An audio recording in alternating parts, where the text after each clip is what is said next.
Bonjour et bienvenue dans ce quatrième épisode. Aujourd'hui nous allons voir comment récupérer l'entrée, ce qui est tapé sur l'entrée standard. Donc ici ce sera le clavier, on récupérera du texte tapé par le clavier dans la console. Donc vous allez voir, ça peut paraître compliqué, mais en réalité une fois qu'on connaît un peu le truc, on le fera très facilement. Donc il va falloir être un petit peu attentif, comme d'habitude je vous invite à créer un nouveau fichier. Et donc on va commencer en créant un objet. Donc cet objet c'est un scanner.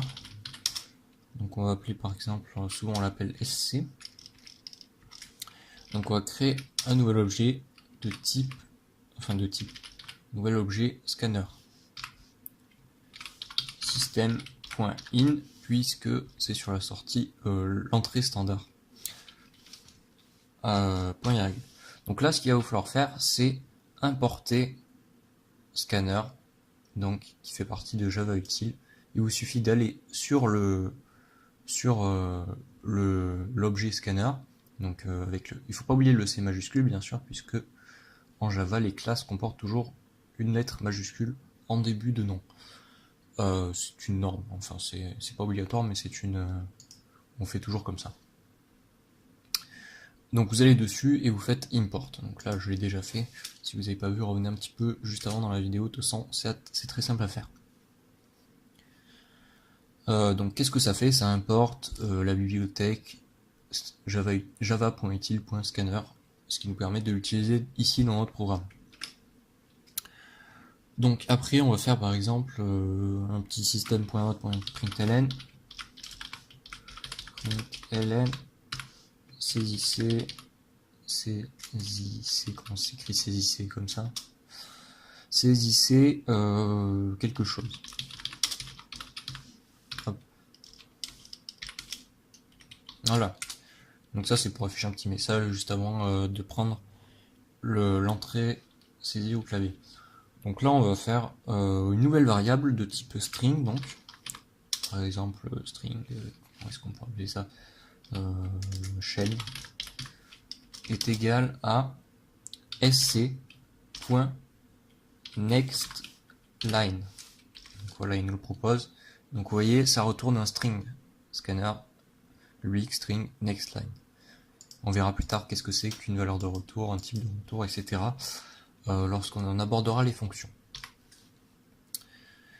Du coup voilà. Donc là qu'est-ce que ça va faire? Ça va mettre dans la variable chaîne, donc qui est de type string, la valeur que l'utilisateur rentre au clavier dans la console.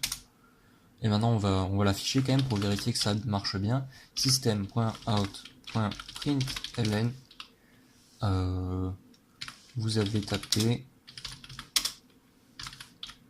vous savez taper comme ça je crois. Bon, je mets jamais d'accent parce que on sait jamais, ça peut poser des problèmes. Il vaut mieux éviter, même si plus tard on en mettra lorsqu'on fera des vrais programmes. Mais là pour l'instant, pour des petits trucs comme ça, on évite de mettre des accents. Donc vous allez taper plus chaîne, comme on l'a vu juste dans l'exercice précédent. On peut concaténer en utilisant l'opérateur plus. Et donc là, si on exécute le programme, saisissez quelque chose, il nous demande de saisir quelque chose, et donc on le saisit directement dans la console. Il ne faut pas oublier de cliquer dans la console, sinon ça vous allez taper ici. Par exemple, Hello World. Vous voyez, ça a une couleur différente. Hop, et là il faut appuyer sur Entrée pour dire qu'on a terminé, et ça marque, vous avez tapé Hello World.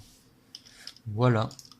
Donc ça c'était un mini cours pour savoir comment obtenir ce que l'utilisateur tape avec son clavier dans la console. Voilà, j'espère que ça vous sera utile, et que vous avez bien compris. Si vous avez mal compris quelque chose, n'hésitez pas à me poser des questions dans les commentaires, j'y répondrai de bon cœur. Sur ce, je vous dis à la prochaine, à plus.